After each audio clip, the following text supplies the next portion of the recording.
ఇప్పుడు ఆటోమొబైల్ అంటే భయపడతారు, వ్యవసాయదారులు అంటే ఎవరికి భయం లే, ప్రేమే ఉంటుంది ఎవరికైనా, ఇష్టం ఉన్నా లేకపోయినా వ్యవసాయం అంటే ప్రేమే అందరికీ. మరి ఆటోమొబైల్ అంటే భయం కదా, అంత టెక్నాలజీ ఉపయోగించిన ఆటోమొబైల్ అంటే అందరూ భయపడిపోతా ఉంటారు.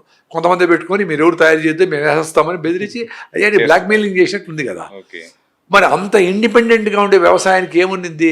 అన్నిటికంటే అద్భుతం వ్యవసాయం, మధ్యస్థం వ్యాపారం, అధ్వానము ఉద్యోగము. ఎవరో పోయి ఏదో చెప్పితే చేస్తా ఉండాలా, వాడు ఎందుకు సార్ అని అడగకూడదు, నువ్వు డీటెయిల్ చేయి, ఏమిటి ఎంట్రీ చెయ్యి అంతే. అది తప్ప ఏమి లేనిది అధ్వానం రాది ఉద్యోగం చేసేది.